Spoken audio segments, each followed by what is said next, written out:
Good afternoon, everybody. Uneducated Economist here. It's kind of funny. Like, I am out here every day on this channel trying to put out economic videos, trying to come up with new ideas, new videos to try and keep things really fresh for you guys, to try and keep you up to date on some of the things that are taking place. And, I have a tendency to forget that a lot of people are trying to pick this up for the very first time. Like, they have no idea how the monetary system works. They have no clue about the Federal Reserve or Fed funds rate, or how it is that the bond rates are affecting like mortgage rates and stuff like that. It is really complicated to try and wrap your head around all this stuff. And there is still like a lot of people out there who are really kind of clueless, and they're trying to get clued in. And that's what a lot of this channel was about, was trying to help people understand how the monetary system works, or maybe even some of the transitions that are taking place from not only the gold standard into fiat currency, but then the transitions that take place just within the monetary policies themselves. Very much like how the Federal Reserve establishes the Fed funds rates, and how it went from a limited reserve system to an abundant reserve system. And many people trying to wrap their heads around this just get so confused so quickly over the whole matter. And that's really what I've been trying to clarify for people, is how this system works and what it is that has taken place within the monetary policies that has you concerned about the future and what it is that you can do about it. Like, a lot of people say, well, the Fed's going to lift interest rates and they're going to cause a recession. And a lot of people are thinking, oh man, this is going to be damaging to everybody out there. But if you're understanding on how that's going to take place and what the recession is going to look like, well, then you can position yourself to do quite well, even during a downturn or an economic recession that's happening. You can come out of the other side of that much better than when you went in, so long as you understand what it is that's taking place and how to position yourself for the best advantages you can. And so when a lot of people think about the recessions, they think about the Great Financial Crisis. And now we have to understand the Great Financial Crisis isn't your typical recession. I mean, it was a freezing of the financial markets that had taken place due to a bunch of what they referred to as toxic assets that were in the monetary system, that were in the banking system. And so that's a really complicated kind of subject to try and wrap your head around for the very first time. But to try and explain things a little easier for people is to try and understand that what was taking place during the Great Financial Crisis is not even remotely close to what's happening today. Right? So when you hear people referring to this recession or how this is going to be compared to the Great Financial Crisis, it's not even the same thing. So during the Great Financial Crisis, the real main problem that took place is that we had what they refer to as toxic assets in the banking system. And these were mortgage-backed securities that had never, or should have never, come into existence. And so pretty much what happened is that a lot of mortgages were being written to people who really shouldn't have gotten those mortgages. They didn't have a job verification. They didn't have maybe enough income to begin with. They didn't have like appropriate credit scores, something that would typically not allow them to have a mortgage today was being allowed back prior to the Great Financial Crisis. So all these people who really shouldn't have gotten mortgages got a lot of mortgages. And what happens is that the people who write these mortgages eventually sell them to individuals who package them up. And this is really where I think a lot of people kind of lose touch with what happens in the mortgage market, is that mortgage-backed security, which is a combination of a bunch of mortgages that have been put into an investment that an investor can buy, that combination of mortgages called a mortgage-backed security, those things had turned toxic because they were so full of mortgages that from people who shouldn't have gotten those mortgages, that the moment that we had an economic downturn or a business cycle reversal, they were not able to afford to make those payments. And as they stopped making those payments, those investments, those mortgage-backed securities, had pretty much stopped paying and then turned into what they refer to as a toxic asset. And so these mortgages were sitting on these big banks' balance sheet. And this is really where the problem started to really present itself, is that as these mortgages started turning toxic, the big banks started freezing up because of all these assets that were no longer a viable asset. So if you can imagine, you have a balance sheet with liabilities and assets on it. The assets started falling below the liabilities, and it caused the credit ratings of these banks to get that much worse. And then the problem with lending to each other started, freezing up, and that's where their major problems started taking place. Now, it showed itself in the money market accounts, and that's an even entirely different story. But it started from those toxic assets, those mortgage-backed securities that should never have taken place in the first, it should never have existed in the first place. So that's really where the major problem for the great financial crisis came in, is that as people stopped making those payments, those mortgage-backed securities turned toxic, and then the banking system started to freeze up from that. What we have now going on is something very different when it comes to those mortgage-backed securities, because the mortgage-backed securities that are in the system now are not even remotely close to being toxic, right? See, we have much higher credit standards or lending standards that are required in order to get a loan nowadays, that the mortgages that are in the system are all fairly viable mortgages, meaning that the people are most likely going to be making those payments. I'm going to turn my light on there. And so when you have people who are more likely to make those payments on them, then you're not going to have as many toxic mortgage-backed securities in the market. If you don't have all those toxic mortgage-backed securities in the market, then those mortgage-backed securities actually have value to them. Okay? So if they have value to them, that means that they're paying. And if they're paying, they eventually find an investor out there who's willing to buy that investment, because you think about it, most people will make their mortgage payment. So these mortgage-backed securities are a fairly decent fixed income that an investor can buy. And if they're not full of toxic mortgages, then they're a much more viable loan. There we go. Sorry, I have a hard time speaking sometimes. So when you have these viable loans inside of these mortgage-backed securities, it's not going to crash in the same sense that the great financial crisis had taken place. As people lost their jobs, they immediately gave up on their mortgages. Well, nowadays we have it much different, as the mortgages that were written like a year ago or before have very low interest attached to them. And that is very valuable to those who have taken out a mortgage prior to a year from now, right? Because over the last year, the interest rates have really gone up. So now we have to think, how many toxic mortgages are in the system? Or even if we have interest rates rise, how likely are we going to find that those mortgages are going to be easily just dumped into the system, as the people are not willing to hold on to those homes? I mean, that is not as likely of a story taking place this time around. See, this is something that a lot of people really have to wrap their heads around in order to understand why this housing market is not the same as it was during the great financial crisis.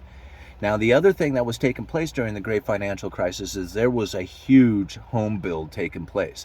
Lots and lots and lots and lots of new construction was happening. And so that brought in a lot of inventory of new homes coming onto the market. We don't see that same thing happening this time around. In fact, there is less homes being built now than just about any time.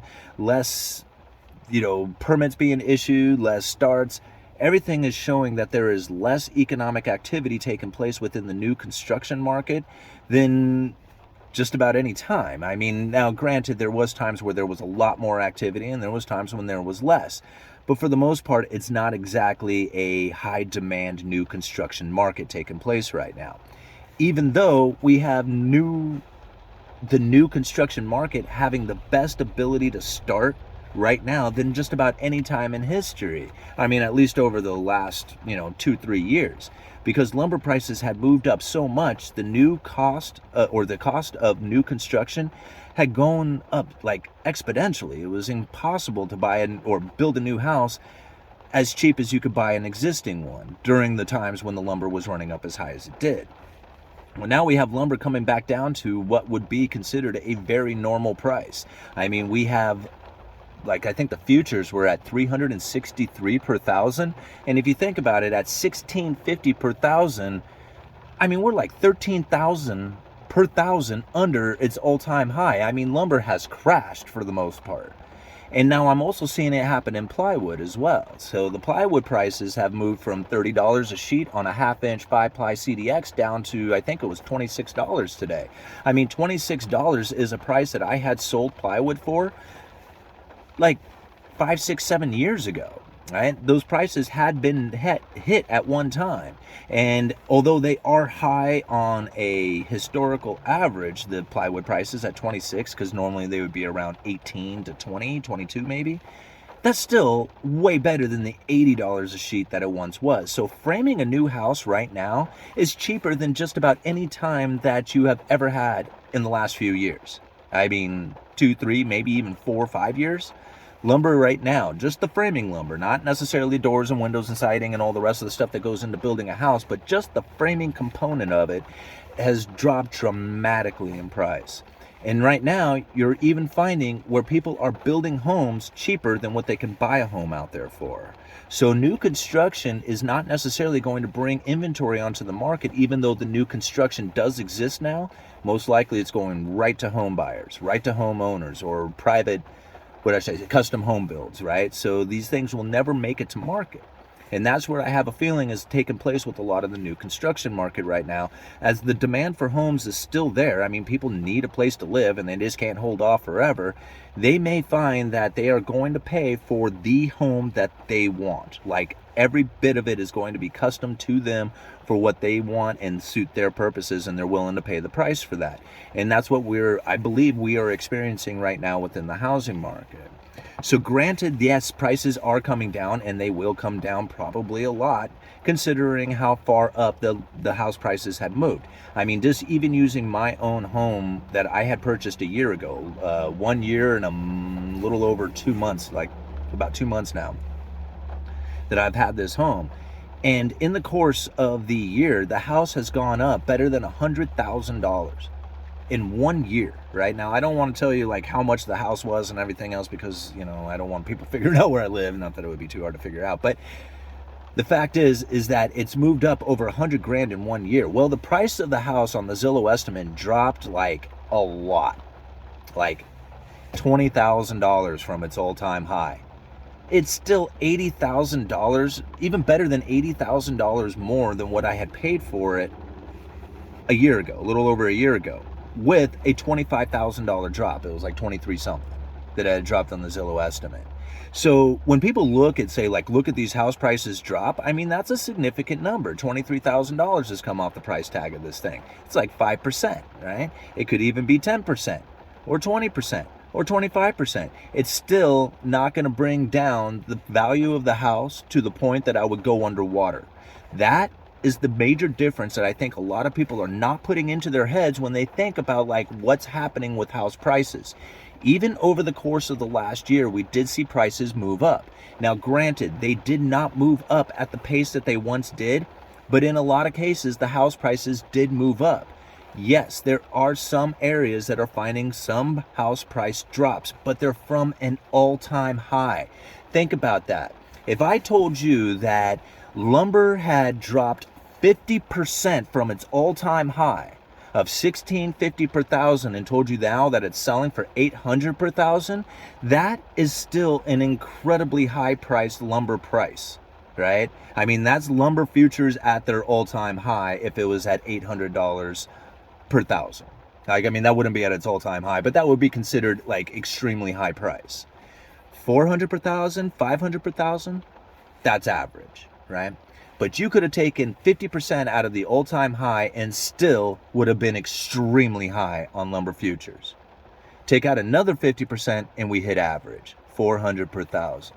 So that's the type of comparison that I would like for people to kind of keep in their mind when they look at the house prices falling, is that you had prices move up incredibly high, and even though they backed off, they need to back off dramatically in order to get back to the level that it once was before the major increases had taken place. Very few homes were sold over the last couple of years. Think about that. How many homes were actually sold at those high prices? I mean, yeah, I bought one of them. Granted, I mean, I will admit that to everybody out there that I didn't want to buy at the time that I did. The price of the home, or the ZELLE estimate, did nothing but go up the entire time. It's still up above what I paid for it.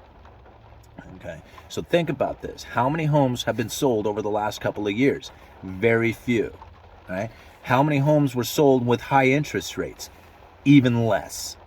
So when you have a housing market downturn, when you hear about this, is it going to be with people who are going underwater on their homes? Well, I'm still not there yet, and I bought my house less than a year or a little over a year ago, right? Still isn't underwater. So it's not those people who are looking, who are going to be bringing the inventory on.